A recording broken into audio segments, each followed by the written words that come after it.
please take your seats. We'll get underway. Thank you very much.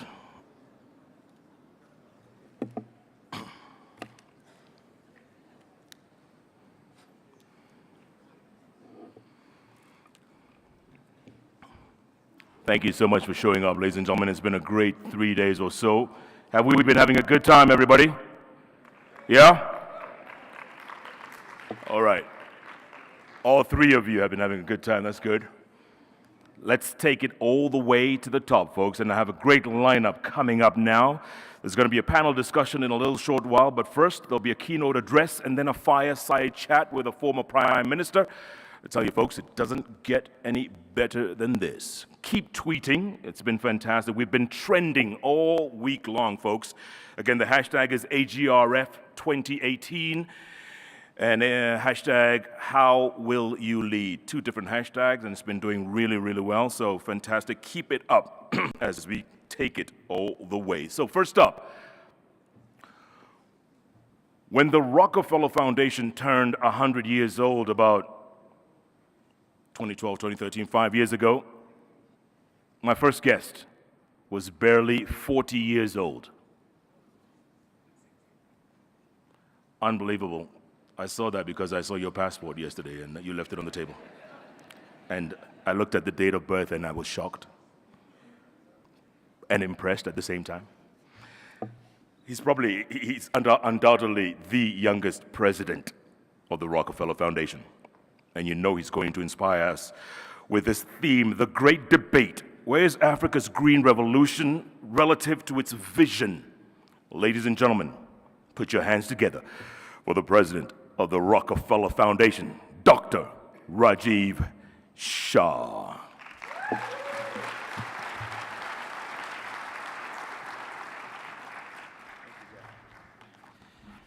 Thank you, Jeff, and good afternoon.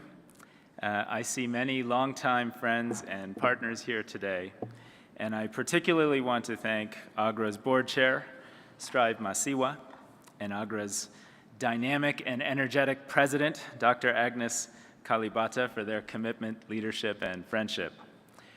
Former Prime Minister Hailemariam, we all look forward to hearing from you, and thank you for your leadership on agriculture, but also on Ethiopia's historic peaceful transition earlier this year. To the panelists participating in this great debate, including Dr. Donald Kaberuka, who is also a member of our Board of Trustees and therefore my boss, welcome.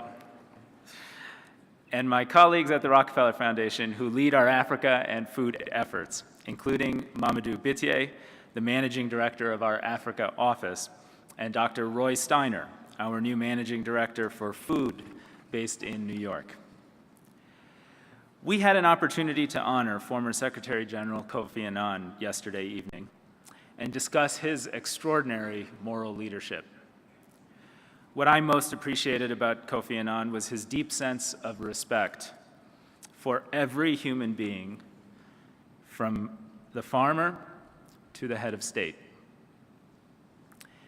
And his valuing everyone was so powerful that anyone who met him felt it immediately and felt better about themselves and others because of it. We will miss him greatly. This movement for a uniquely African green revolution was the aspiration of a broad group of African leaders, farmers, and stakeholders, none more visible than Kofi Annan. He made it clear to everyone involved in launching AGRA that we embark on this mission to lift up those who are vulnerable. 15 years ago in Maputo, when he called for an agricultural transformation, the famines in Ethiopia and Eritrea were a stark reminder of what he described as, I quote, the desperate need for Africa to develop the capacity to feed itself. Since the early 1960s, yields per hectare in sub-Saharan Africa have been relatively stagnant. In fact, productivity was outpaced by population growth in that time. By 2003, 65% of sub-Saharan Africa's population worked in agriculture, accounting for 22% of total GDP. Comparatively, in Western industrial economies, agriculture employed only 6% of the population and accounted for less than 2% of GDP, and yet was much, much more productive. What did this all mean? It meant that Africa had the highest prevalence of hunger, hidden hunger or stunting, and poverty on the planet. It meant that many rural communities suffered from an annual hungry season, often made worse by droughts, conflicts, and displacement.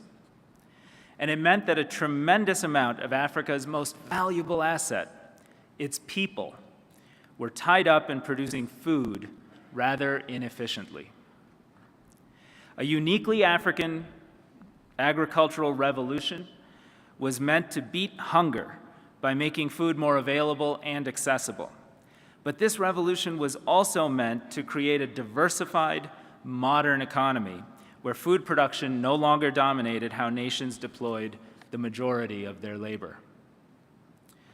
So how far have we come in those 15 years? It's clear that African agriculture is getting much better. According to this year's African Union Scorecard, 10 nations are meeting the commitment to allocate 10% of their national budgets towards agricultural development. 15 more have made real progress towards that goal.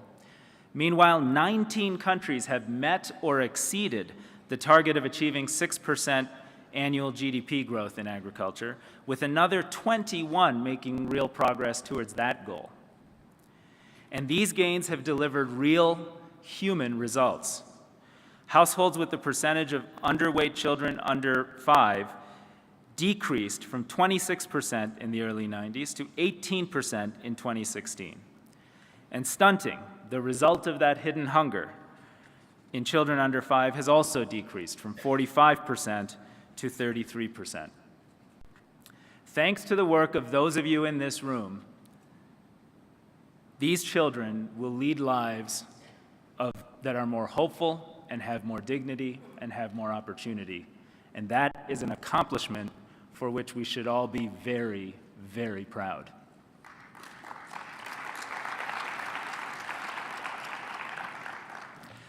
However, while agriculture is improving on the continent, agricultural transformation is simply not happening fast enough to keep up with population growth, a changing global climate, and the reality of fragile states.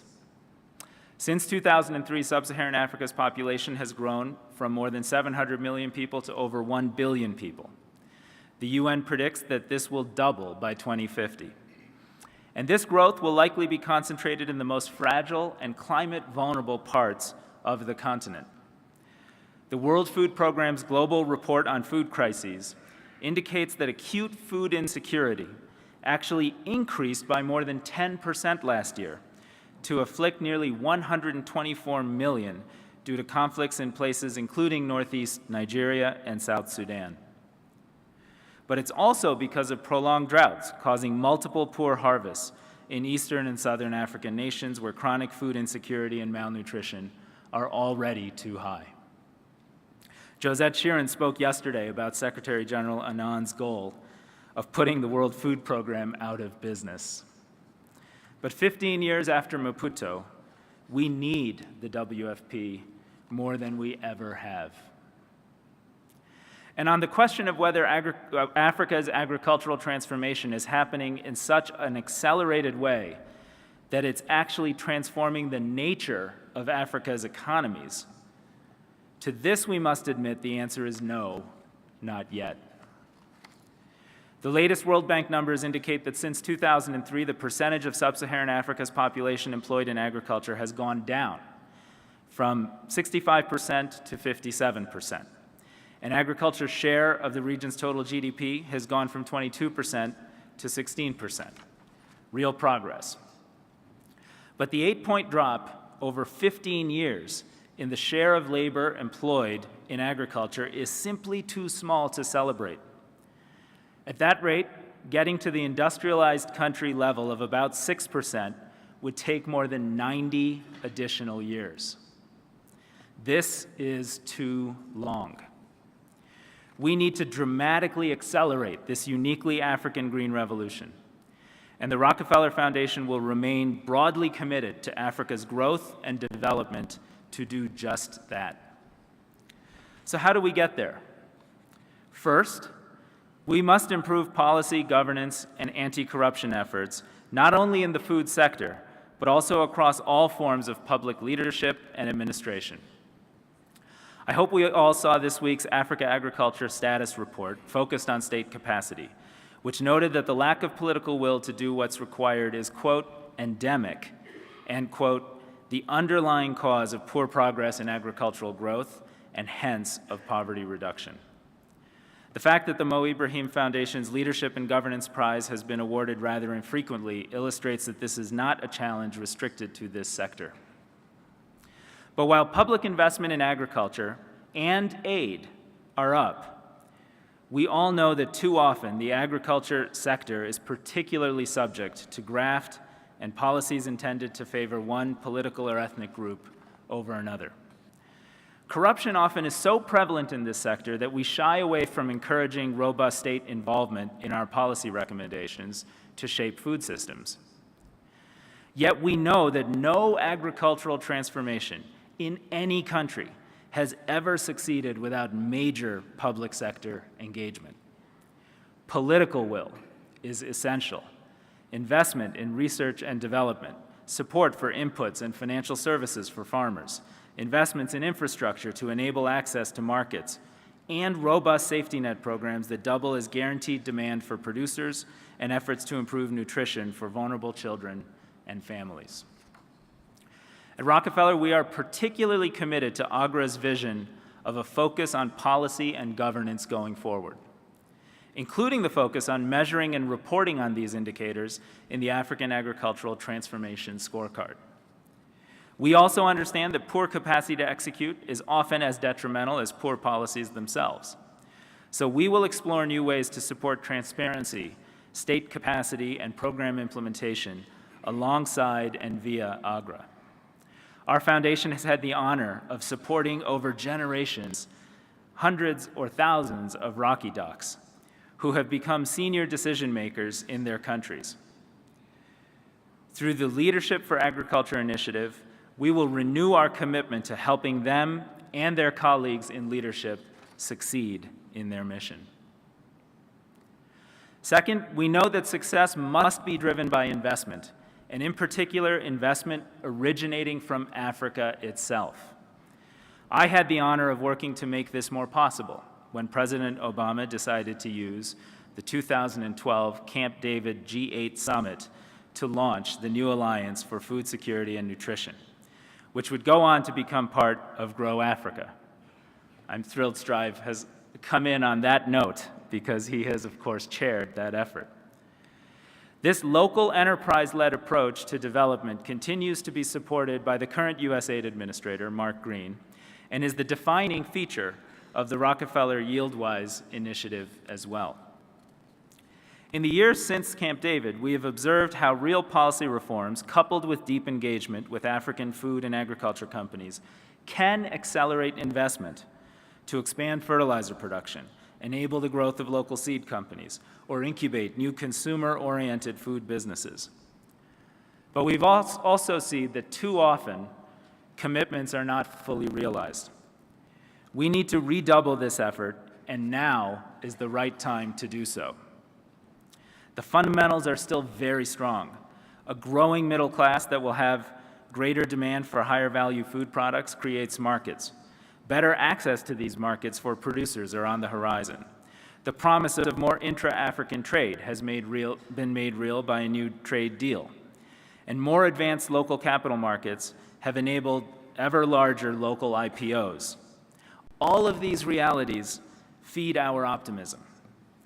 That's why we're pursuing a number of efforts designed to allow finance to be more innovative in order to have greater impact for farmers. For example, we are working with the African Development Bank and others to build a trading platform called Impact Bay, which allows more risk-averse investors to buy into the bank's $1 billion portfolio of mature private equity investments, freeing up capital that can then be redeployed into agriculture, energy, and light industry.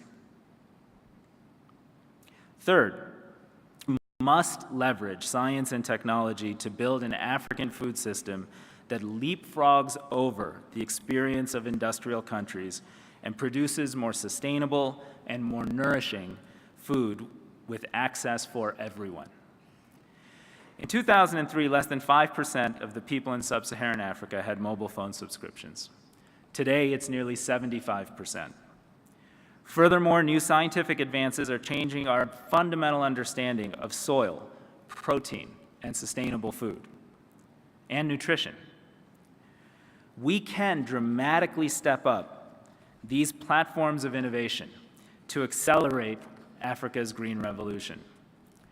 A future where a farmer can use her smartphone to take a photo of a diseased leaf on a banana tree, send it over SMS to an expert-based artificial intelligence system, and in return get a precise recommendation of how to treat the disease with particular inputs even delivered to her by drone, may represent a viable alternative to traditional and often broken extension services. We already know African demand for protein will skyrocket in coming years, putting tremendous pressure on African agricultural production and the environment. We can invest now in sustainable protein production, including alternative feed sources like insects and algae, and even alternative foods themselves, like plant-based proteins and cultured eggs and dairy. So Africa can meet that demand for protein in a more sustainable, nutritious, and profitable manner than many other continents, including my own, which are overly dependent on red meat and livestock produced in concentrated animal feeding operations. Now, for many years, Dr. Akin Adesina has reminded us that African agriculture is and should be treated as a business. I would add that African agriculture can be a cutting-edge technology business. AGRA and its partnership with more than 100 seed companies and several hundred more agro-dealers around the continent has proven that farmers demand appropriate and improved technology and are willing to pay for it. And at the Rockefeller Foundation, taking our inspiration from our longtime trustee and AGRA board chair, Strive Masiwa, we're committed to advancing these technologies and the new venture funds and business models required to ensure appropriate technology has system-wide impact. We will continue to invest in new soil technologies, new ways to optimize yields and minimize food loss, new ways to manufacture protein, and new ways to use data and artificial intelligence to better identify, reach, and evaluate farmer performance.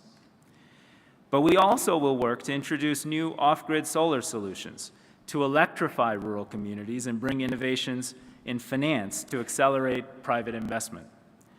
The Rockefeller Foundation of the future will focus on the fundamentals of human well-being, health, food, power, and jobs to ensure that every family experiences dignity and opportunity in our rapidly urbanizing world. AGRA was born out of an African movement to reinvest in the sector that shaped the lives and the realities of life for the vast majority of Africa's people. That movement has lifted up millions of African families. We've walked on farms in Western Kenya and witnessed the pride of a mother who had adopted hybrid maize and described how her children could now eat and go to school. We've joined northern Ugandan families as they taste tested different forms of orange flesh sweet potato. And I remember our enthusiasm when young children said they loved it because we all knew it could then reduce their chronic vitamin A deficiency. We've seen how making financial services available to Nigerian farmers has helped so many more of them treat their occupation as a real business, focusing on growth and profitability. And I've seen countries like Ethiopia increase public investment in safety net programs that prevented dire weather events from causing famines for millions of people. But we simply cannot wait another century to fully transform African agriculture. This keynote address was originally scheduled to be delivered by Kofi Annan. If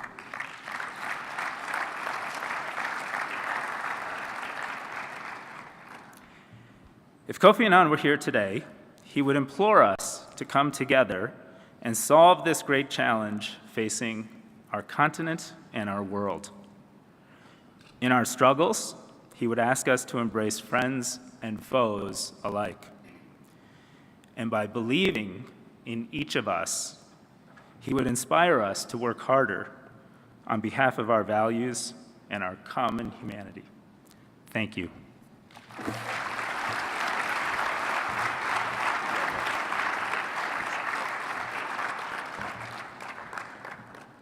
Dr. Raj Shah, folks, the president of the Rockefeller Foundation. Another round of applause, please.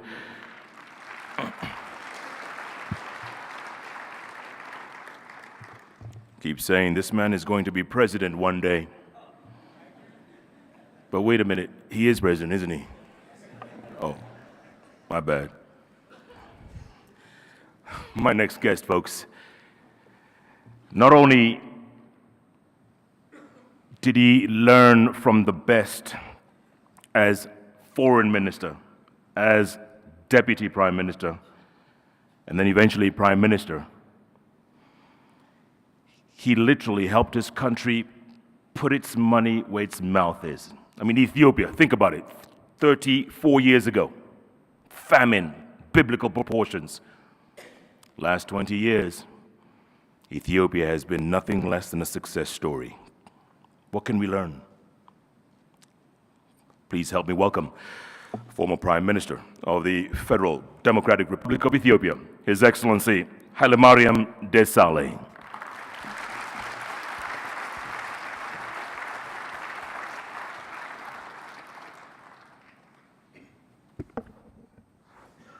Prime Minister, welcome.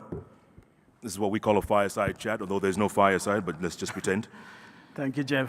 Okay, so, Prime Minister, is it true, you can tell the people here, is it true that agriculture is what influenced you to get into politics? Yes, sure, Jeff. But let me tell you, of course, I am obliged before my speech to pay tribute to our African icon, Kofi Annan. Had it not been his vision and his leadership, none of us will be here today in Kigali. So I think we have to remember him. As Raj said, if he was, here with us, I think he could have pushed us so much to achieve the uniquely African Green Revolution. So, my dear, I want to pay tribute to this great diplomat of Africa. Having said this, let me take this opportunity to express two incidents to come to your question, which has initiated me to be a politician. First of all, when I was in primary school, there was a World Bank financed agricultural development program in my area. And by the time we have been introduced from Kenya, a new variety of composite corn to my area. And we have been also introduced to Holstein and Jersey, new varieties of animals.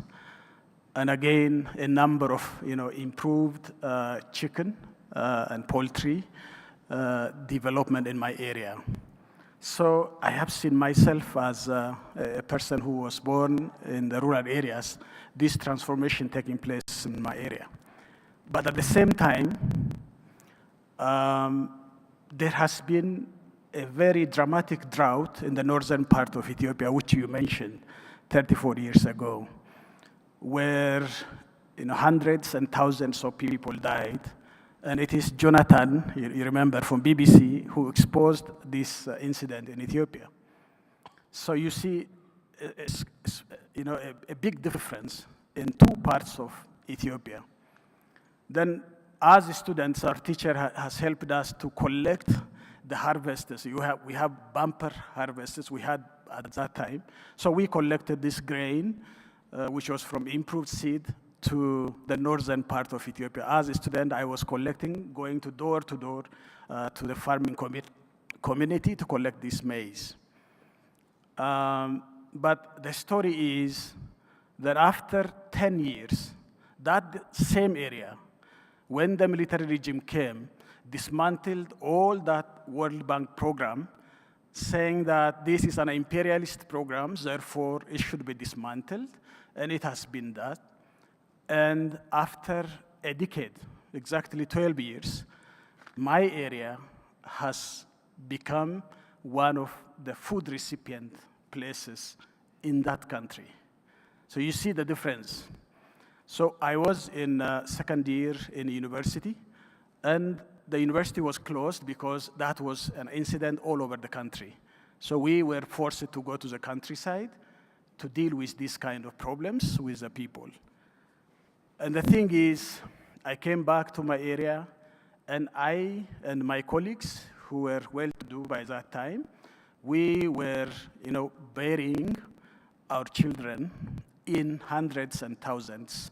Myself, I was digging the trench, and sometimes, we were forced to have a shallow trench because we know that this is a mass grave, and many people are dying, children are dying, mothers are dying.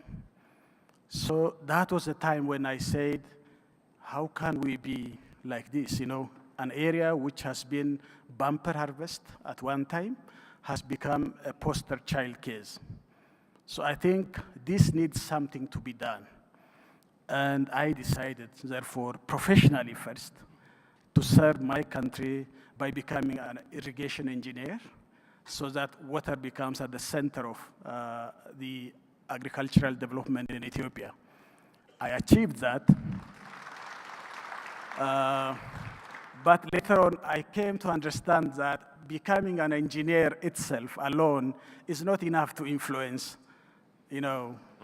many people at a time. So I opted to come to politics so that I can influence many at a time. That's why I contested for a regional governorship position, and I won. And later on, I became minister in different positions, as you mentioned, and finally prime minister. So this lesson was, agriculture is deep inside my heart, and it pushed me to come to politics. And I was an academic, but that's it. Even now, after resigning, I still continue to serve in the agricultural sector because that's the future of Africa, that's the future of Ethiopia. If we set the trajectory, right, and if that's past dependent, therefore agriculture is the mainstay for Africa. That's why I came to politics. But the second incident, when I was for my postgraduate degree, I was in Finland, and my classmate, he happens to be also my dorm mate, and he asked me, I was studying, as I said, water engineering, and he asked me, after 3 months or so, after we acquainted each other, he said, let me ask you one question. I said, please.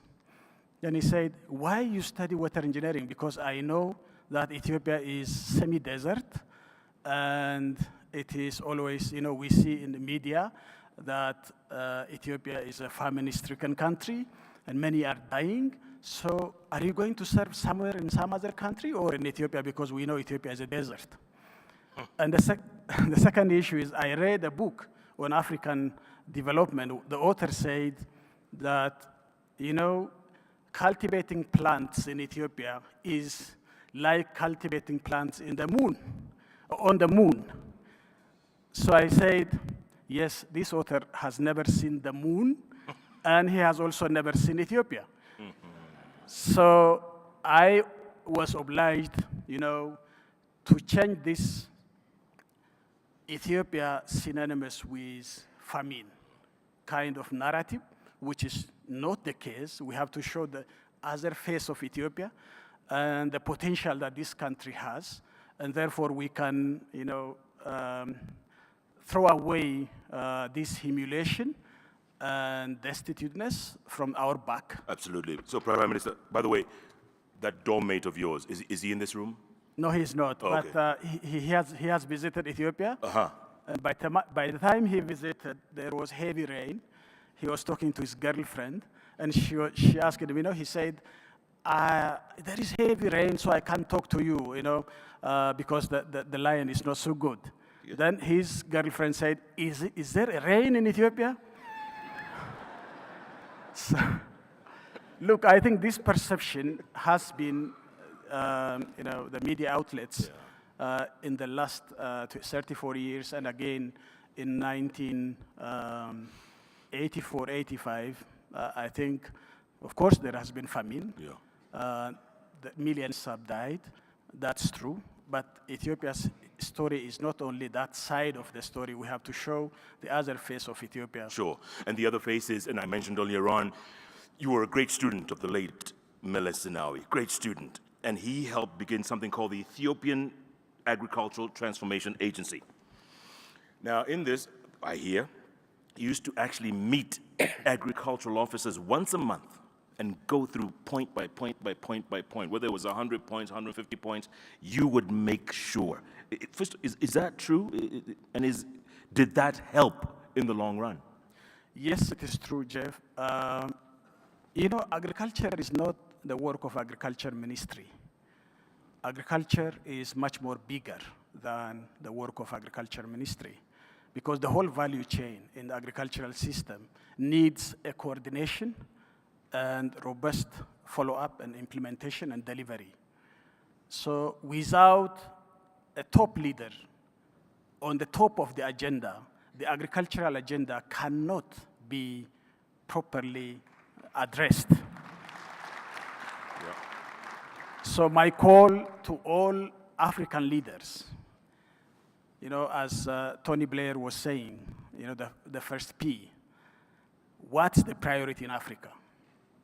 To me, Africa has no other choice than prioritizing agriculture as the main source of growth at this time of stage of development in Africa. So therefore, we need to synergize the work of agriculture. If you see education, now the demography in Africa has changed. 70% of our population is below the age of 30. Yeah. So you can imagine, how can you bring these young people into the agricultural sector? You need a smart agriculture, smart in terms of technology, smart in terms of climate, which is now huge variability is coming. And therefore, these educated young people are the basis for our agriculture. But we are still relying, as Raj said, we have made a modest improvement. I say improvement, it's not transformation so far. So we have to engage these young people into our agricultural sector, which is the future of our continent, and that needs leadership. Prime Minister, Ethiopia, population today is what, 100 million plus minus, right? 100 million. 100 million. How was it able to maintain 20 years of high scorecard despite a spiraling or rising population? We used a staged approach. In many parts of Africa, people try to go leapfrog, but that's not possible. You have to focus first on low-hanging fruits. In Africa, in the agriculture, you can have, like the monkeys are doing, you can just, collect those things which are, when you go climb up, then it needs leadership much more robust. And therefore, first start with what you have, and then next you have to, one leg on the ground, and the other leg is rising up, and when you put the other leg, then you need to go for the second leg. So it's a staged approach, which is very important, and we use that. So for the first time, first 10 years, it was a low-hanging fruits we collected. And the second 15 years, it became difficult because you have already finished the low-hanging fruits. You need to make it technology intensive, and you have to have capable human resources. You have to develop within that the first 10 years. And similarly also, you have to have an extension. But the thing is, ATA was established as a delivery unit to the Prime Minister. I pay tribute to my predecessor, Prime Minister Meles, for his intellectual capacity to understand the whole situation on the ground. And I think with this, as he started the ATA, similarly, I continued with that policy that ATA should serve us in terms of helping to unlock the critical and key bottlenecks. We call them binding constraints. Leadership is, after all, to unlock these binding constraints. Otherwise, thinking in a business as usual and expecting some new results to come, it's not possible at all. So I think we have to focus on, unlocking these key bottlenecks or binding constraints. Therefore, we can move forward in the implementation process. To me, policy, strategy, program, design is only 10% of the work. 90% of the work should focus on the implementation and delivery aspect of our programs and policies. Yeah. Okay, so Ethiopian model worked well, 20 years plus, high scorecard. Were you also charged to talk to your peers on the continent? Tell them Ethiopia's model is like this. Maybe it can work in your. Were you charged with that? Because under the Comprehensive Africa Agricultural Development Plan, CADP, some of them have succeeded, some haven't. Yeah, I think it's not only Ethiopia, but many African countries, they have their own success stories and failures. So we have to learn from each other. So I opt for a peer review mechanism. That is the scorecard which we're all talking about. That agricultural transformation scorecard can help us to understand which country has done in which way, in a better way, and which countries are not performing better. So we can learn from each other. Ethiopia has best practices in some areas and shortcomings in the other. And Rwanda has better performance in other areas, and they have shortcomings in some parts. So we can exchange information, we can exchange professionals, we can review our performances together. So I think CADP is a program which is very ambitious and should be engaged in. And I think African-wide green revolution can be reached, but if you go business as usual, as we're doing now, I think it will take so long. So I think there is a need for much more revolutionary actions from the leaders. Dr. Raj says we don't have 100 more years. We can't afford to, right? That's true. I agree. Do you miss being Prime Minister? I'm the most happiest person now. Freely now expressing my views. Yeah. And, that hectic schedule and time-consuming, and energy-consuming engagement. Of course, that was a service. I don't hate it, but I'm much more relieved now, and I'm a private citizen, and I'm very happy now.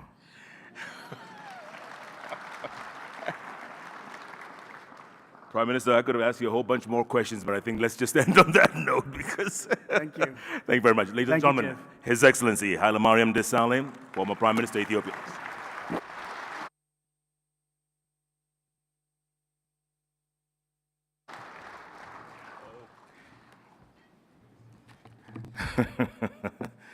It doesn't miss a thing. All right, folks, it is time for the debate. And again, just like we've been doing the last couple of days, once my guests come on stage and they talk about what they're going to talk about, I'm going to throw it out to the floor on this day. So if you have a question, comment, we'll come to that at some point. But in the meantime, please help me welcome the following team. It's a great team here. You're going to love this. First up, Dr. Donald Kaberuka. He's the former president of African Development Bank. Doctor, yes. Dr. Kaberuka is waiting for applause before he comes up. Next up, Dr. Mustafa Terab. He's the chairman and CEO of probably the largest fertilizer company on the planet, OCP Group.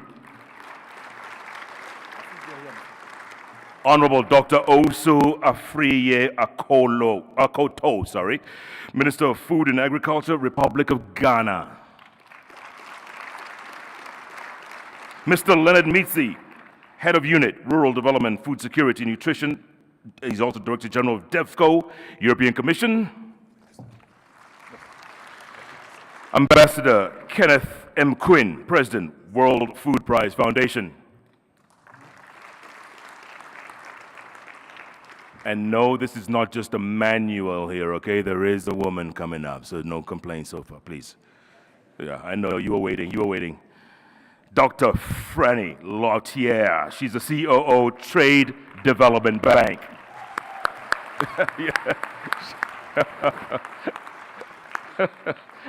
Dr. Franny gets the loudest applause, all right. So, ladies and gentlemen, what's going to happen now is I'm going to give you the microphone, each of you, and you just talk to us, all right? Dr. Kabaruka, you're used to this? You're used to this, so you go up first. Talk to us. What do you want to tell us?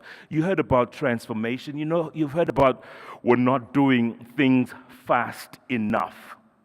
Talk to us. Right. Standing? Oh, all right. Thank you. Following orders. Oh, did I miss somebody? How dare I do this? God Almighty. Professor, you're not gonna forgive me, are you? Professor David Henley, Leiden University, author of Asia-Africa Development Divergence, A Question of Intent. Sir, my bad.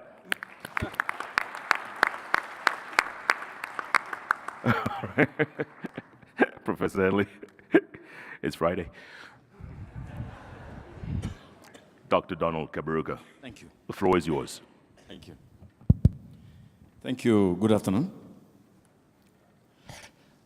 Over the last 2-3 days, great things have been said here. Everything has been said. The obstacles, the solutions that have been mentioned. And so, what I want to do is to give you a context of why it is actually to do things we say we will do. In 1960, the population of Africa was 285 million people. 285. So, in every one of our countries, population is up 4 times or 5 times. In fact, in the 60s and 70s, early 70s, Africa had a reasonably healthy food balance sheet.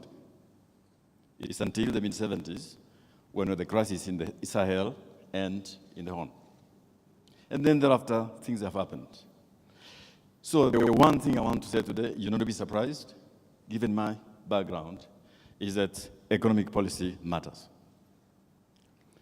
Even further, macroeconomic policy was the #1 problem African agriculture faced for a long time because it favored imports. So Africans ended up eating Vietnamese rice, Thailand rice, because the exchange rate policies, government policies, favored imports, did not favor farmers. It is important I say this because it's a long time ago, and many people seem to have forgotten. Now, let me fast forward to the 80s. So there was an attempt to correct for that. And in so doing, correcting overvalued exchange rates, big quasi-fiscal issues, there was an overcorrection. So institutions that supported farmers, whether it is agricultural banks, cooperatives, I can go on, were all disbanded. Now tell me, anywhere in the world, where the farming sector has made progress, whether it is taking up fertilizers, water irrigation, pesticides, whatever it is, without extensive government support. It is not possible. Now, institutions which were working in the 60s, in the 70s in this region, farmers' cooperatives, farmers' banks, were all disbanded in the name of a neoliberal doctrine which has proven its limitations. So, my first thesis, we have to accept that economic policy matters, and we have to say that all the great things we have said here, from infrastructure, financing, fertilizers, will require a smart policy government support. Now, someone will say, are you bringing back marketing boards, cooperatives? Are you bringing back agricultural banks? And I'm saying here, categorically, unashamedly, yes. But there will be, but they have to be second-generation farmer support institutions, not the old institutions we had, which were a fiscal burden and undermine the macroeconomic stability, and that's why that will be correction. But we now have to go back and correct for the overcorrection. That's the first point I wanted to make. The second point I want to make, and I'll be ending there, is that we have to make a distinction between what to do in some of the non-resilient ecosystems in Africa. I refer to the Horn and the Sahel, and what we have to do in steady-state countries. We have had a recurring, almost famine type situation in the Horn for the last 10 years, once every 10 years. Same for the Sahel. There, in those ecosystems, we need something different. We need regional approaches to building resilience, both in the Horn and in the Sahel.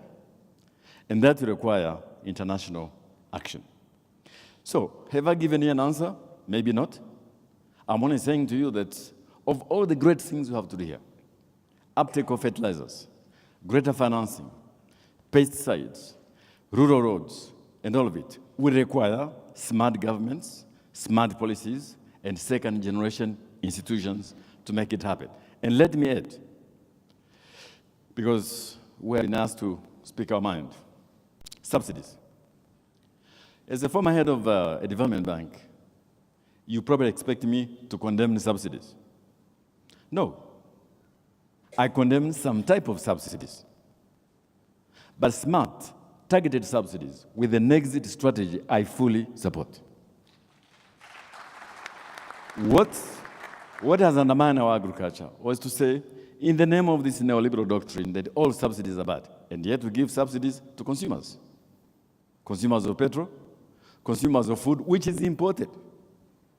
So I'd rather we work together to figure out smart subsidies, targeted subsidies, which have got an exit strategy as part of this second generation smart governments in support of agriculture. And let me end, I said I was ending. Since I have a witness here, Raj Shah, he said I'm his boss. Well, I don't know, but he said so. Mm-hmm. The United States Treasury used to organize a prize for international development institutions for the best projects. I don't know if they still do it, Raj, I don't know. But the first one was in 2013, which the African Development Bank, which I was leading, won for one project in Uganda. What was this project?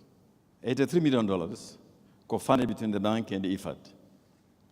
And this project, which you can look up later, in that part of Uganda, multiplied farmers' income 6 times in 3 years. 6 times in 3 years. And when I looked at it, what was it? It was about rural-based infrastructure, feeder roads, processing systems, milk centers, places where farmers can process their food, that kind of thing. And it was a project designed by the farmers themselves. And then IFAD and the bank came behind it.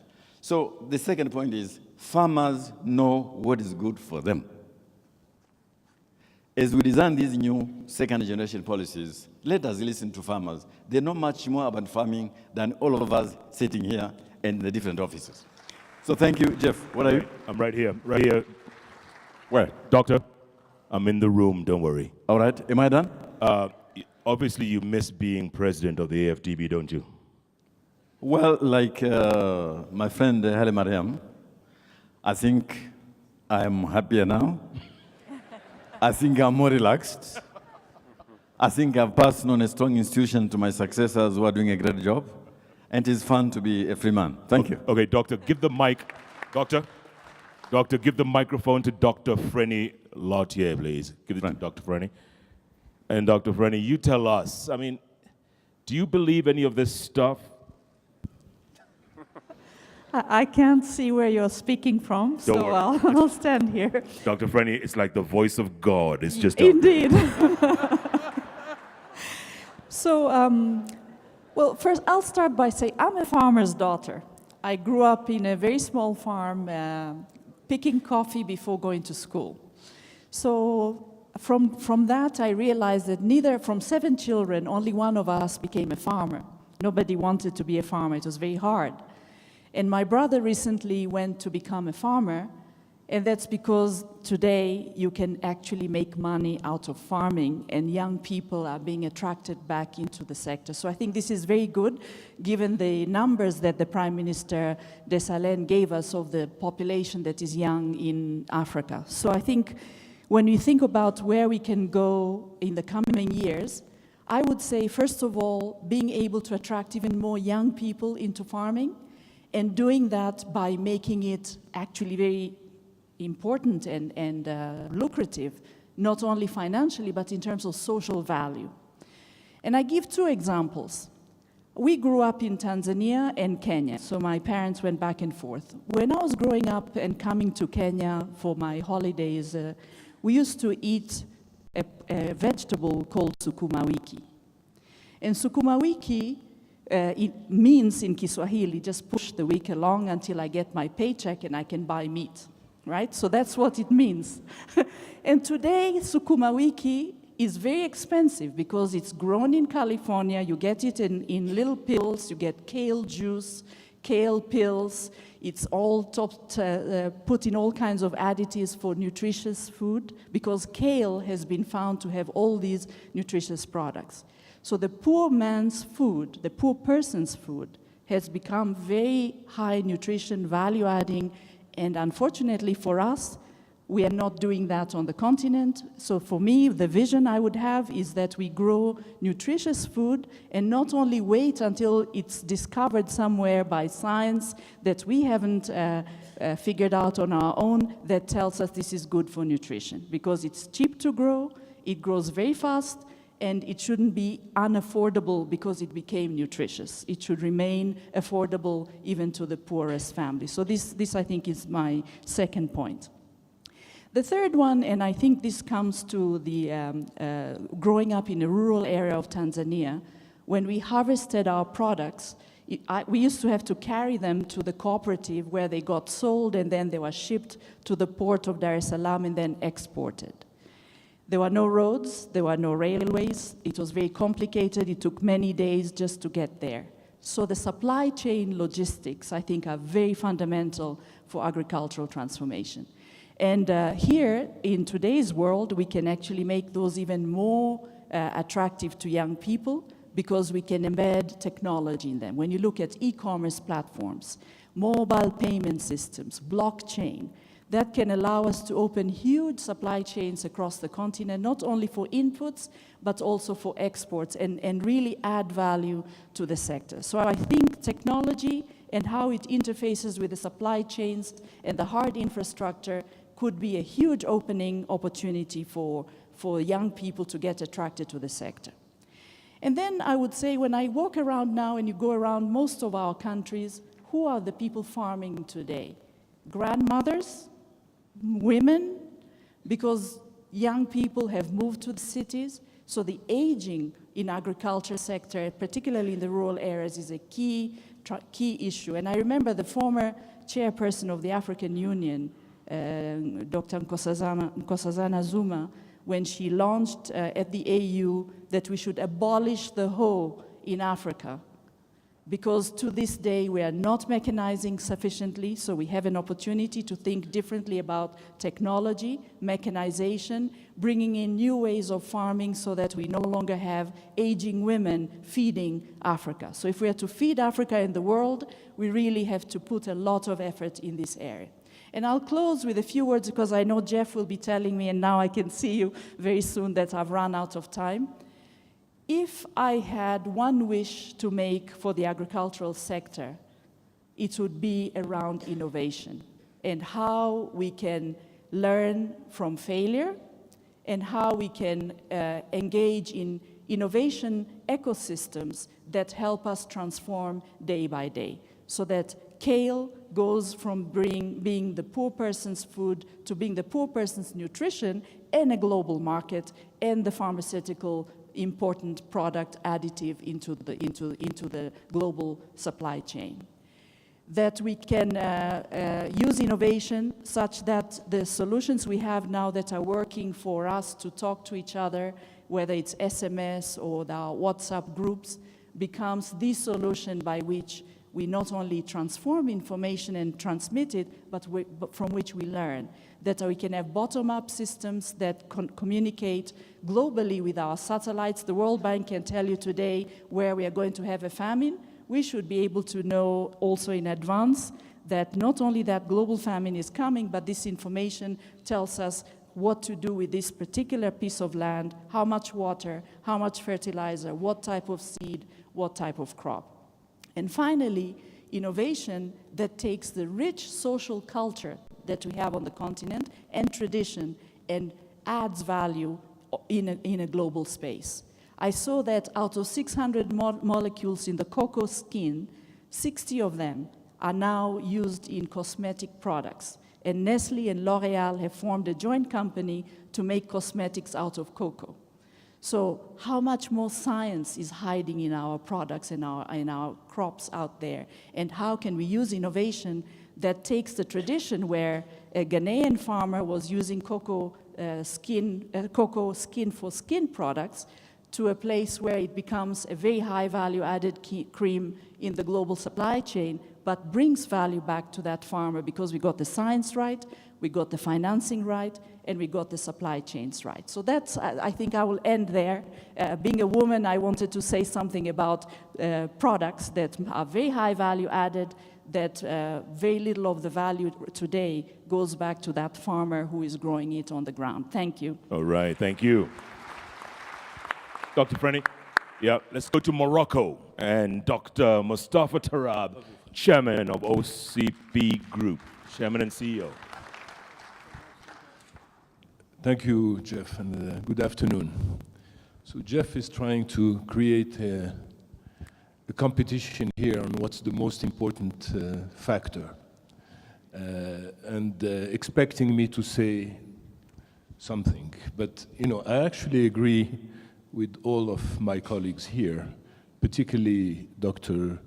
Donald Kaberuka, that the most important ingredient are policies, obviously. But somebody had to fertilize these policies.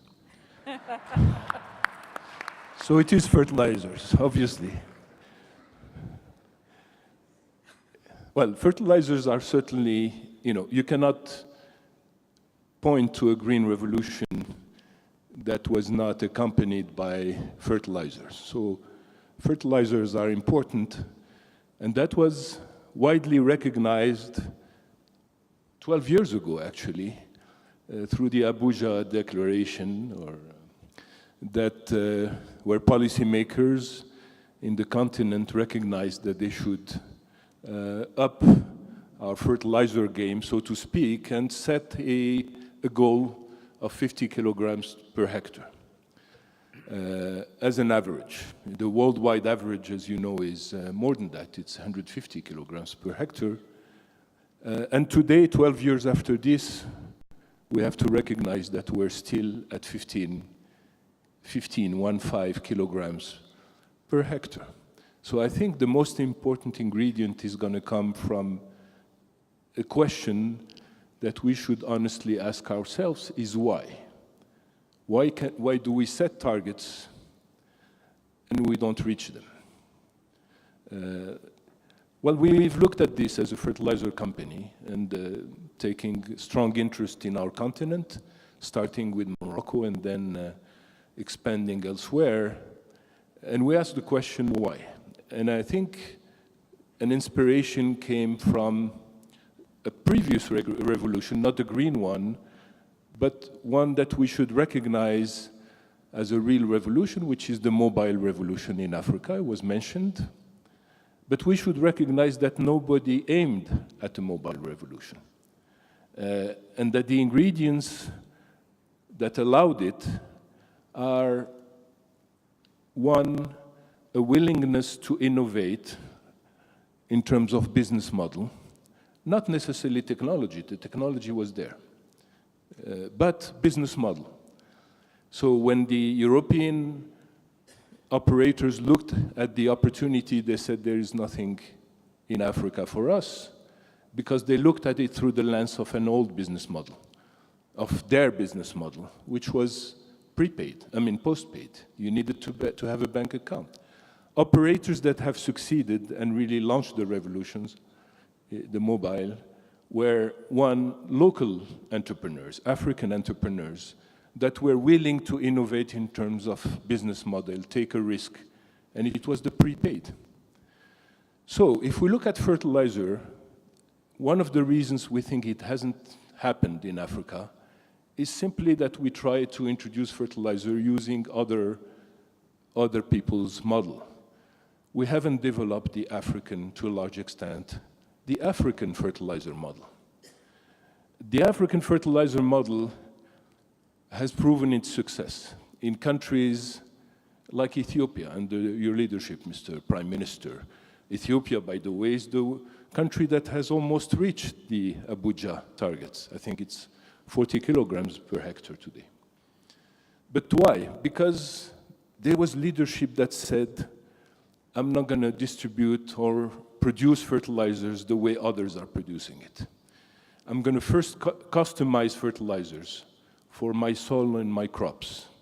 I'm going to innovate in the sense that I am willing to do soil fertility maps, do soil tests, and then innovate and trust my scientists to produce the right fertilizer for the right crop and the right soil.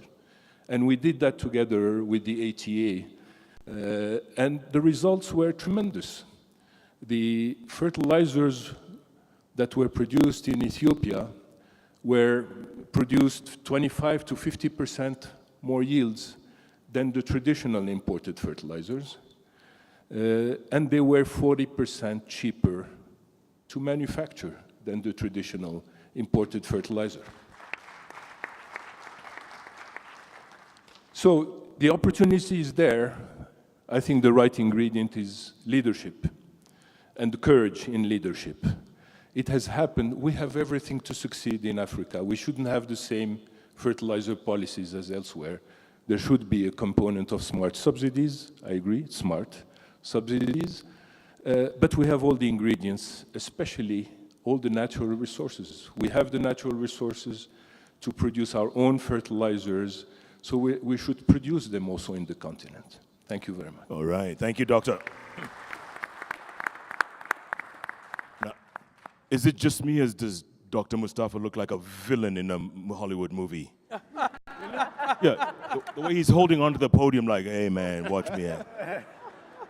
Go ahead. I've seen you in the movies, man. I've seen you. All right. For the rest of you folks, I know we're running out of time, and this is really interesting stuff, but we've got 20 minutes for 4 people. We've got 20 minutes, and you need to convince these people, because we want a little Q&A in the very end. So next up, let me call Ambassador Kenneth Quinn real quick. You tell us, he's the president of World Food Prize Foundation. Ambassador, just break it down for us in as few minutes as you can. Yes. Well, thank you, Jeff. It's great to be here. Some of you don't know what the World Food Prize is. I give a $250,000 prize every year. It's like the Nobel Prize, Food and Agriculture. We do it in Des Moines, Iowa. Raj Shah, Strive Masiyiwa, Agnes Calabet have all been there, all been speakers at our symposium.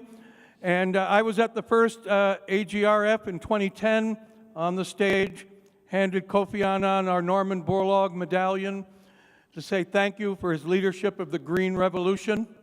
But every time, each one of them that I speak to, everyone I tell the same thing, that when I was a 26-year-old rural development officer sent by the U.S. State Department to Vietnam in the middle of the war in the Mekong Delta, I learned the lesson of my life, which is the transformative power of rural roads and new agricultural technology. I was in villages when the Green Revolution was born, when the first rice seeds came from Erie, distributed to farmers, and we were fixing an old road that went through all 8 villages. We had fixed it through 4. It was only in the 4 villages where we had fixed the road that the new seeds were ever used.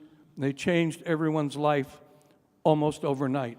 And I saw it again in Cambodia. I saw it in the Philippines. I see it in every country in Africa I go to.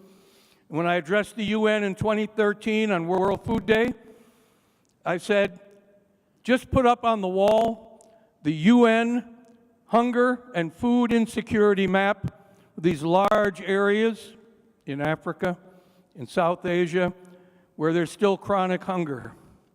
And then find the map of political insecurity, of violence, of terrorism, of conflict, and put it on top of that, and you'll see that the areas are coterminous.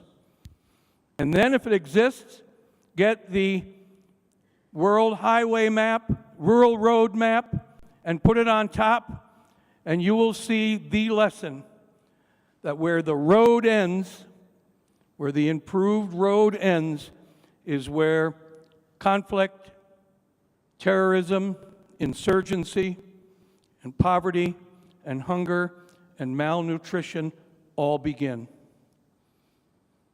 And so, for lead, measure, grow, 30 years from now, looking back at what will be a transformed Africa, because you can feel the momentum of where Africa is going. Now, it will be in those places where those roads, the infrastructure, those new scientific breakthroughs have been addressed. And it's not only agriculture and food that goes down the roads, it's nourishment, it is human rights, it's education, it's uplifting the young. The other thing that's happening is that our prize, when I took over 19 years ago, we had never given our prize to an African scientist or an African leader. Now we have 6, and we need more. So go to worldfoodprize.org and nominate someplace here. It's probably likely, Jeff, that one of the future World Food Prize laureates is sitting out here. I've heard those stories. Yes. And you just need to be nominated for it. And you can be like President Kufuor, Akinwumi Adesina, Maria Andrade, Monty Jones, Gabisa Ejeta, and who am I forgetting? I'm in trouble. Jeff Koinange. Yes. Thank you. Yeah. Ambassador. African World Food Prize laureates, science, roads will lead the way. Ambassador, real quick, touch on China, 1979. So, I went to China in 1979. China and Africa's poverty level, the exact same, about 70%. China is now closing in on 0. What's happened in 40 years in China? They changed the policy, they built roads, and they brought fertilizer, right? And that, because it takes the roads for fertilizer to go down there. And China has had the miracle, the greatest achievement in the last 40 years on our planet.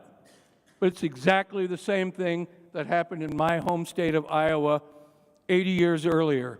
Same formula, same ingredients, same results. Many of the presidents of Africa were just in China. They're a great example, but it's the same thing that happened in the United States, same thing happened in China, and I believe it will be the same thing that is going to happen in Africa because of Kofi Annan and people who are leading, all the leaders who are here, and people who are leading Agra to the green revolution. Okay, that's good. Yeah. Let's ask Professor David Henley whether he agrees with you right here in the end. Professor David Henley, do you agree with this? What can happen in China could happen in Africa, may happen, might happen? Yes, absolutely. Of course, I agree with that. First of all, let me thank you for the opportunity. I don't think I'm even tail end Charlie. I've been promoted in the sequence. Very grateful for that and for not being forgotten as the first time round. I hope I'll be able to say something worthwhile. I'm a historian. As a historian, I believe that history can teach lessons. And in pursuit of those lessons, I was the coordinator for a number of years between 2006 and 2012 of a program looking at the comparative development experiences of a number of Southeast Asian and Sub-Saharan African countries. Development has been done before. Sometimes there is no need to reinvent the wheel. Yes, what happens in Africa will be different in many respects, and there is new technology to take into account. But if we're looking for models of rapid, sustained growth with mass poverty reduction, there are plenty of them around. From the late 20th century, we see any number of them in East Asia, and it was the lessons of East Asia, Southeast Asia specifically, that I was trying to, I and my colleagues from many countries, many universities, generously funded by the Dutch government, I have to say, should add, those are the lessons that we were concerned to extract. And the main lesson, and this will not be a surprise to this audience, but it might be a surprise, and certainly was a surprise at the time to many other audiences, is of course that what Southeast Asian countries did differently at the moment when they started developing quickly and started reducing poverty very, very quickly, what was different in policy terms, in terms of public policy orientation between them and the less successful African countries, was the very high degree of public investment in rural areas, and specifically in agriculture, and more specifically in smallholder agriculture.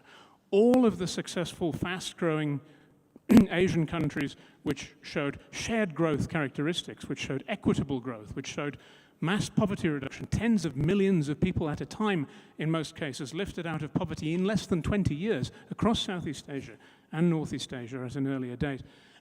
They all did this. They all invested, for the first 20 years at least, very, very heavy public investment in smallholder agriculture and everything that was needed to support smallholder agriculture. Now, rather than discussing exactly which policies were applied to do that, and many of them have been mentioned already, Ambassador Quinn's been talking about his experiences in Vietnam and Southeast Asia in precisely this period, I want to talk about some higher policy principles of strategy, which I think informed the successful development policies and the rural focus, the rural bias in general, in the successful Asian countries. And I'd say there are three of them. First, the principle of what I call outreach. My slogan here is quantity, not quality. It's much more important to reach a lot of people with development policies, even if you only benefit them a little, only if you only succeed in raising their incomes slightly. It's more important to do that for more people than it is to select policies which benefit fewer people, but to a greater extent. Whatever you do, it has to have outreach. It has to be done on a huge scale. I believe this is still very important for Africa today. It's a general principle which is of universal application. If a policy, an intervention, doesn't benefit 100,000 people, say, at a time, it's not really worth spending time and money on. Such policies in Asia, one of them was roads, of course. No green revolution without roads. Doesn't matter how many high-yielding varieties you've got. Build a road, a surfaced road, a tarmacked road to every village that you possibly can. If in doubt, I often say, when asked about development priorities, if in doubt, if you're hesitating in terms of what to do, build a road, or rather, keep building the roads until the job is done. Outreach, scale, very, very important. The same applies to other policies. Irrigation, extremely important across East Asia. Even more important, actually, than fertilizers and new varieties of rice is double cropping, enabling farmers to grow 2 crops a year or even 3 instead of 1, so that there's not underemployment, unemployment in rural areas in the dry season.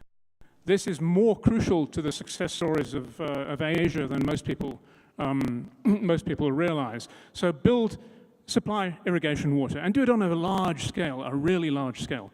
In Malaysia, for instance, a turning point was the Muda irrigation scheme at the end of the 60s, beginning of the 70s. Expensive, difficult to build, but once it was finished, it immediately doubled the incomes of 500,000 people by enabling them to grow 2 crops a year instead of 1. So that's the kind of scale we need to be aiming for in order to bring about transformation. Second principle, urgency. Whatever you're going to do it quickly, do it now, don't hesitate. Some of these things will take a while to bear fruit anyway. Building a big irrigation dam and system takes years, 7 years in the case of the MUDA program, to complete. But that's a reason to start now, actually, to get on with it, to build the roads now, to electrify the villages now. Urgency is important. Don't look too far ahead. If you look at the successful Asian development plans of the 60s and the 70s, they didn't look far ahead. They were not called Vision 2020, Vision 2040. I see the African Union even now has an Agenda 2063. I think Mr. Blair was already gently poking fun at these very long-term visionary development programs. This is not what's needed. It needs to be done, development has to be done with urgency and based on the things that are already to hand, the low-hanging fruits, as Mr. Dessalines put it. The low-hanging fruits actually may be very expensive to pluck. Agricultural development is not cheap. Building the roads is not cheap. It requires a great deal of effort, but it's the only way to reach enough people quickly enough to make a difference, to reduce poverty quickly. Don't look too far ahead. It's about priorities, not plans. Priorities, not plans. Plans can be a distraction. If you have a plan, it shouldn't go more than 5 years, actually, in my opinion, to cut a long story short. It's about urgency. It's about short-term planning. And the third principle, I would call the principle of expediency. Do what works. Use the tools that work. This is of particular interest in relation to the governance issue, I would say.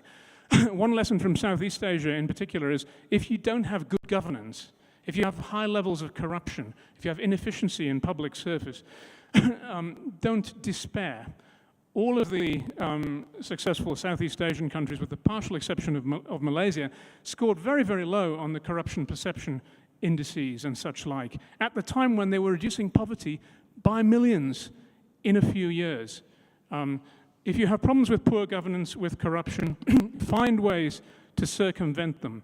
Find workarounds. Use personal authority instead of institutional authority. Create new institutions, if necessary, highly centralized ones and personalized ones, in order to get around the shortcomings of existing systems. Don't worry too much about rules. It's not the rules that matter. It is the results. Thank you. All right. Thanks, Professor. Dr. Owusu, I'll let you wrap up, okay? I'll save you to wrap up. So let's give the mic to Mr. Leonard Mitsi and get your thoughts in, and then the Honorable Minister can wrap things up. Hello. Thank you, Jeff. I have 3 key messages. 1, delivery. The point that David mentioned, speed. We speak about CADEP for a long time. We take 2 years, the last 10, 15 years speaking about CADEP, and I think we have an opportune moment now with the biannual review to really deliver coherent implementation of policies based on evidence and construed within a multi-sectorial and interministerial approach. I think these are key elements if we want to see speed and delivery of policies. We can't continue discussing things which we know what policies need to be done. And they should be policies which embed 3 elements. Sustainability from 3 elements: the economic, the social, and the environmental. We haven't spoken much about the inclusiveness, about the ethical dimension, about the fairness.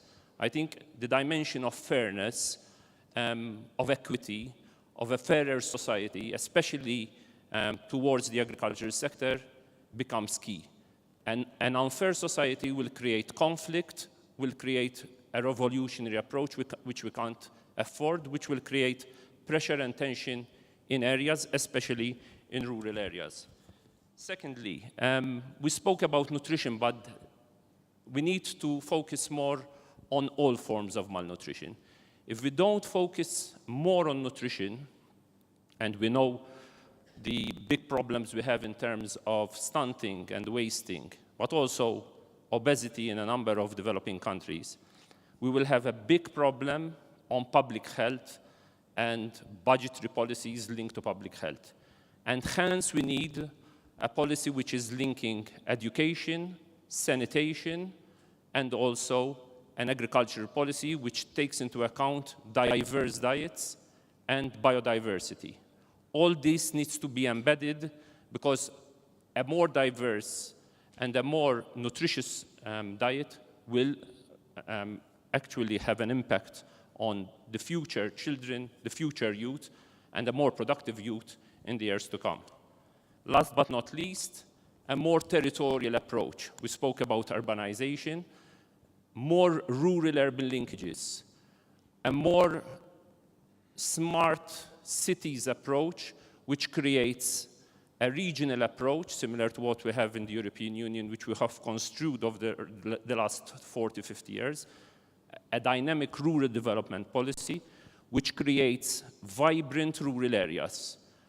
Vibrant rural areas which have public policies, which focus on broadband, digital, but also a very strong orientation towards creating jobs and growth in rural areas and secondary cities, and not a full migration into the mega cities and beyond.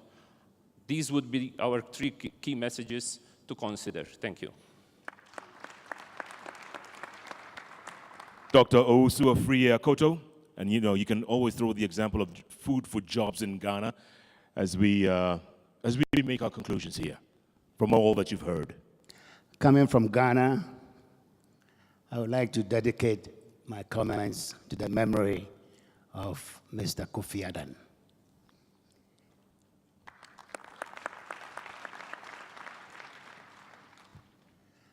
I will tell you the story about Ghana. As you heard, the Ethiopian former Prime Minister, it's 13 years of continuous effort to develop agriculture. The experience I'm going to give you is from 7th of January last year to now. And it's a very short period, but I tell you, the impact has been tremendous. We came into office last year very convinced, from the President of the Republic to my colleagues in Cabinet, that nothing can change Ghana for the better without transformation of agriculture in Ghana. And that has been the conviction. And that conviction is not rhetoric. It's real in the sense that public resources are being made available for us to be able to pursue this agenda. And it's to focus on smallholders, because smallholders in Ghana are the ones who have delivered a global cocoa industry to us for over 120 years. So we believe in the smallholder. And therefore, concentrating on the smallholder who still produces over 95% of Ghana's agriculture, we decided that of the 5 million farm families in Ghana, we are going to do it step by step. And therefore, we targeted in the first year 200,000 farmers and focus on them 5 items. One, all centering around improved seed and fertilizer. Mr. Tarab is talking about 15 kilograms per hectare on average. In Ghana, it's only 12 kilograms. So we haven't even started the journey towards Abuja. And the difference between improved seed and the traditional seed in terms of yield is so huge that we believe that if we are able to get improved seed to the farmers, we've cracked it. Unfortunately, only 11% of farmers in Ghana producing maize, which is the most important crop in the country, only 11% apply improved seed. So the idea is that we're going to give these 200,000 farmers targeted improved seed and fertilizer at half the price. The government will take half the price, the farmer should pay half the price. And even the half of the price that the farmer is supposed to pay for the improved seed and fertilizer, we say that if they cannot afford it, they should pay half of that half and pay the other half after the harvest. That's how generous the government was. Because the poorest group of people in Ghana are farmers. If you are looking for the poorest group of people in Ghana, they're farmers. Unfortunately, when I was growing up, the richest group of people in Ghana were cocoa farmers.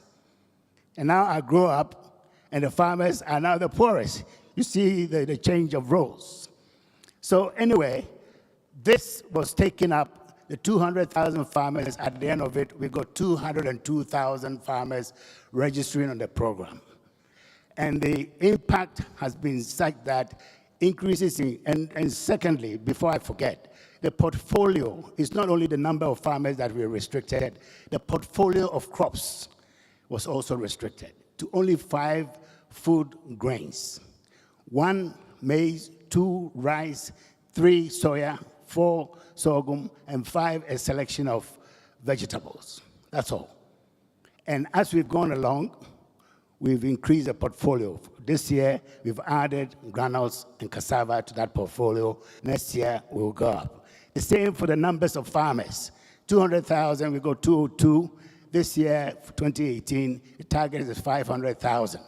But I tell you, from the preliminary results and what I've seen in the field, I wouldn't be surprised if we go beyond that, because the program has taken such roots around the country, it's not even funny.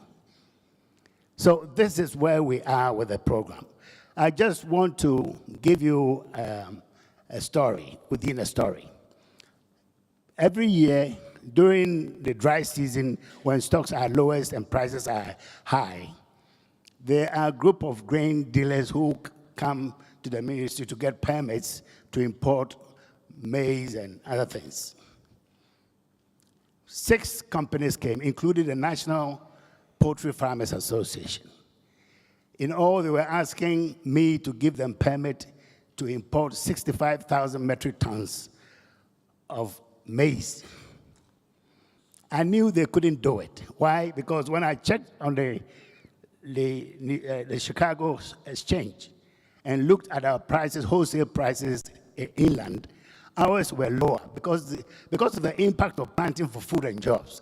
It meant that the stocks, closing stocks, had gone up so high that the prices in Ghana were lower than on the international market. I gave them the permit and they never came back. Not even 1 cup of maize was imported into Ghana last year. So what are the lessons to be learned from? I know that we are running late. 2 things, and one, you've heard it over and over and over again today. Prioritization. The fact that we are doing 200,000 farmers and we've gone to 500,000 farmers and we are targeting 750 or 1 million. And by the time we go to the election in 2020, I should be able to touch the lives of 1.5 million farmers out of the 5 million farmers. So that is there as the stepping stone, and I've told you about the portfolio of adding the crops and all that. Apart from the prioritization, the sequencing is very, very important. You have to be able to sequence your activity across board. Because if you don't sequence, you prioritize and you don't sequence, you don't get the results. So you need to be sequencing. That is equally as important as prioritizing. And there are all kinds of things coming up. The Planting for Food and Jobs has started with food because that is the critical one. But there's another aspect of it which is going to be launched next year, for which preparations are now on the ground, which we're calling Planting for Export and Rural Development. These are the 3 crops that we diversify out of our cocoa. So we've chosen 6 crops: rubber, oil palm, and cashew, coffee, cotton, and 2 more. That feverishly, we are raising seedlings in their millions and millions this year. The president will launch it next year. So the rural areas, not only are they going to be given the opportunity to increase their incomes through food crop production, but they also have 3 crops, cash crops, to back them up in order to remove poverty from the midst of Ghanaian farmers. Thirdly, mechanization. The technology for the smallholder is not the big tractors. When you talk about mechanization in Africa, you're talking about big tractors. We are going for handheld machinery, which the farmer with his 1, 2, 3 hectares can use effectively to take the drudgery out of farming, to enable them to prepare the land, to sow, to maintain, to harvest, and for the primary processing. And for which arrangement we have facilities now in place worth nearly 220 million US dollars of worth of machinery that we are going to bring into our country in the next 18 months to be distributed to the farmers at a subsidized rate of 40%, so they can improve on the efficiency and then increase their yield. In the meantime, today, this evening, Mr. Tarab is here. I'm glad to see him. We are signing an MOU with the OCP, which will enable us to start the process of fertilizer application in Ghana by doing the customization and all that, so that we can improve the efficiency of fertilizer application and also reduce considerably the price of fertilizer in the country. So these are some of the things we are doing, and I could go on and Mr. on Minister. and on. Thank you very much. Okay, before you go, former Prime Minister of Ethiopia has a question for you. Are you ready for this? Yes. Are you ready? Very, very ready. Minister, first of all, I would like to thank you for this very important program. But as Professor David said, are these 5 million farmers are going to wait for the coming 5 years until you reach them? Is it fair that you start only with 200,000 and then go for 1.5 million in your terms, but the other 4.5 million farmers waiting the whole 5 years? So I think the scaling up in Africa is one of the main problem, and outreach is very, very essential. The Asians, they defeated the notion that piloting is something which has been told for several years in Africa, that you have to start small and go slowly to, this has been defeated in Asia. So why don't you go for 5 million? What's the problem? The problem is budgetary allocation, Mr. Prime Minister. It's a budget. Yeah, that's what I'm saying. It's wrong. You are allocating budget to somewhere which is not priority area. Well, I must say that the smallholder is a smallholder. They are very strict about the cutoff. That is not the mediums, large farmers who are benefiting by the smallholder within the community. And I can do this. Last year, we spent 450 million Ghana cedis on this program, which is about $100 million, exclusively from the budget of GOG, Government of Ghana. Thank you, And Minister. there's a limit to what we can get. So, and for that, for the 450 million cedis that we spent, we estimate that we were able to generate 1.2 billion Ghana cedis for the participating farmers. So in terms of the economics and in terms of finance, it's a very profitable venture for the country. So that's the way we are going. Unless we discover some huge oil in the ocean, which will enable us to do all the 5 million, we have to prioritize. Thank you. But the experience in Ethiopia is we don't have a single barrel of oil. So I think You don't have a single? We do not have a single barrel of oil. Okay. But our budget allocation is that we are allocating 17% of our budget to agriculture annually. Well, that is impressive. Let's give them a big hand. That is impressive. And I wish my country can do the same for us. Thank you. Yeah. I have also a question to David. David, you said the Asian model. I agree fully with you. We have tried all the things you mentioned. But now the things have changed. In Africa, the demography has changed completely. We do not have traditional farmers. And again, the second issue is there is a technology transformation. You know, it's an information age, which the Asians didn't have. So there is misinformation everywhere.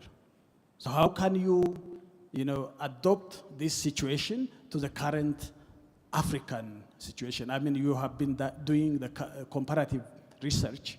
So how can this be applied in Africa? Prime Minister, maybe you can take that discussion up between you guys, because I'm being prompted to stop this. So you have a bilateral with the Ghanaians first, because they need a bilateral with you, and then take it up with Professor, and you know, it's a great talk, and we can go on, but, and it's been fantastic. Let's give our panelists a round of applause, please. Yeah.